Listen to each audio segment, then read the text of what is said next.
শরীফ ওসমান হাদির কবর জিয়ারতের মাধ্যমে। শরীফ ওসমান হাদি ছিলেন আধিপত্যবাদের বিরুদ্ধে একজন প্রতিবাদী কণ্ঠস্বর। সেই জুলাই গণঅভ্যুত্থানের সময় সম্মুখসারী যোদ্ধা ছিলেন, যার মৃত্যুতে গণতন্ত্রকামী বাংলাদেশের প্রতিটি মানুষ যার মৃত্যুতে চোখের পানি ফেলেছে।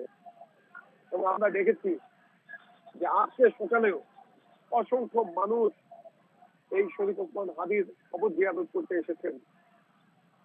সেই শহীদ হাদির কবর জিয়ারতের জন্য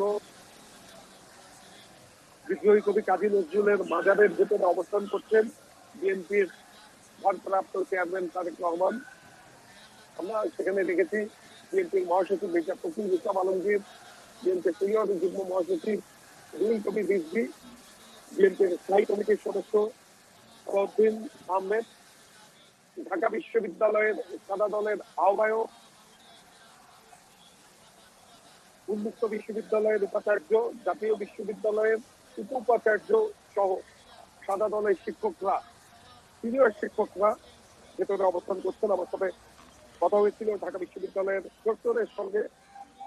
তিনি আমাদেরকে জানিয়েছেন আজকের তারেক রহমানের ঢাকা বিশ্ববিদ্যালয় ক্যাম্পাসে আসা উপলক্ষে সকল ধরনের নিরাপত্তার ব্যবস্থা নেওয়া হয়েছে এবং আজকের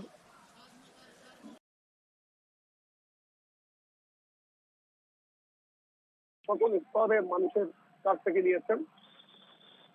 আর আজকে তার যে তৃতীয় দিনের কর্মসূচি দেশে ফেরার পরে, সেই কর্মসূচি শুরুই হয়েছে শরীফ ওসমান হাদির কবর জিয়ারতের মাধ্যমে।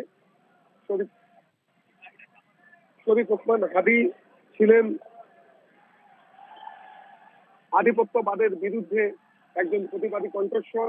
সেই জুলাই গণঅভ্যুত্থানের সময় সম্মুখসারী যোদ্ধা ছিলেন, যার মৃত্যুতে গণতন্ত্রকামী বাংলাদেশের প্রতিটি মানুষ যার মৃত্যুতে চোখের পানি ফেলেছে।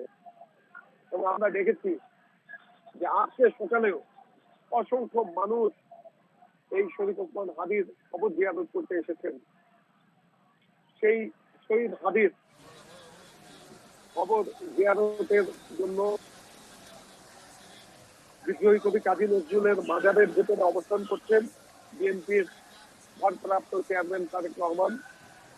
আমরা সেখানে দেখেছি বিএনপির মহাসচিব মির্জা ফখরুল ইসলাম আলমগীর, বিএনপির সিনিয়র যুগ্ম মহাসচিব রুহুল কবির রিজভী, বিএনপির স্থায়ী কমিটির সদস্য সালাউদ্দিন আহমেদ, ঢাকা বিশ্ববিদ্যালয়ের সাদা দলের আহ্বায়ক, উন্মুক্ত বিশ্ববিদ্যালয়ের উপাচার্য, জাতীয় বিশ্ববিদ্যালয়ের উপাচার্য সহ সাদা দলের শিক্ষকরা, সিনিয়র শিক্ষকরা ভেতরে অবস্থান করছেন। আমার সাথে কথা হয়েছিল ঢাকা বিশ্ববিদ্যালয়ের প্রক্টরের সঙ্গে।